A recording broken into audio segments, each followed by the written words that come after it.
You mentioned the intellectual establishment seems to have influenced um, our children and of course your generation. What gives so much power to the intellectual establishment, Mhm. particularly the 1970s onward? Mhm. So there's probably a few factors there. First of all, especially since the Enlightenment, the West was totally enamored with a rationalistic view of the world.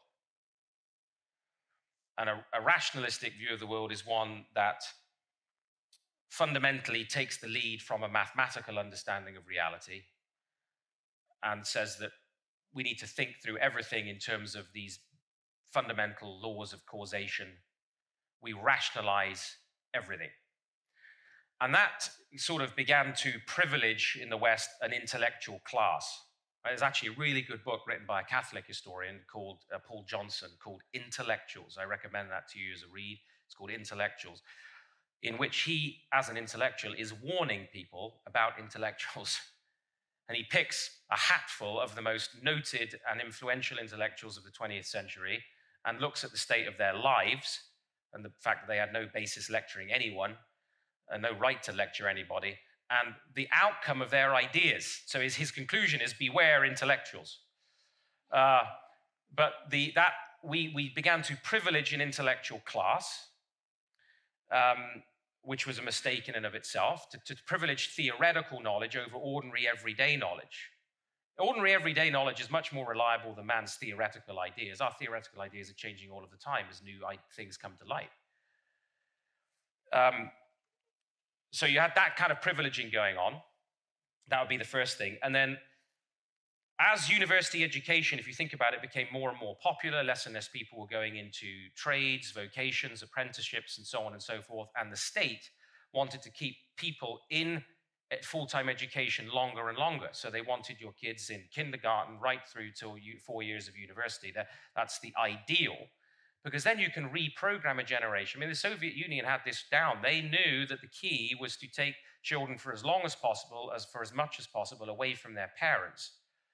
And the Ontario Board of Education has been pretty clear. I wrote them a letter some years ago. They regard the family as a poisoned environment. The parents are a problem.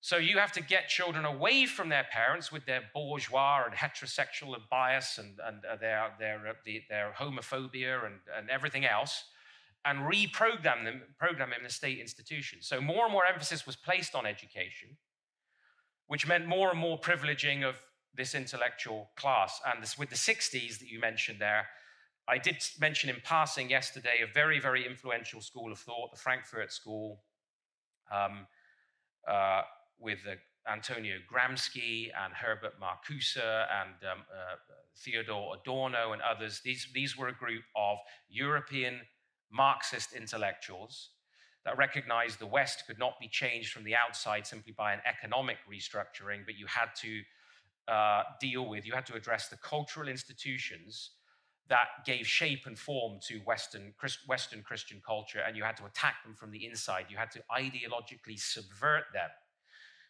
They ended up in North America, influencing a whole generation of students. You had the student revolution, the sexual revolution, that began in the universities, remember, at Berkeley, places like that. So it was, again, an intellectual movement. This is what Roger Scruton was talking about, the English philosopher. It swept through those institutions. And of course, those people in the universities then occupied the positions of leadership. They become the professors in the universities to teach the next generation. I mean, if you ask yourself, where did all the hippies go? What happened to peace, love, lentil soup, and a VW camper van? Well, they all disappeared into the universities, many of them. And then those students then become the cultural leaders, right, in different spheres, medicine, law, politics, and so on. And why would it then be a shock that they are giving shape to the culture? So that's basically how it happened. And I would say that one of the issues that we do need to address in our time is especially as Christians, is a deprivileging of a so-called intellectual class. It's not that education isn't important. I mean, I'm a Christian intellectual, I'm a Christian apologist, but that doesn't make me more valuable or more important than your everyday Christian who needs to hold me accountable to the Word of God. So we need to recover a Christian way of thinking about the totality of life and stop thinking that the right route for every single student is to end up in $80,000, $100,000 worth of debt, which you've just paid for to have your child made into a radical progressive. We need to think about that.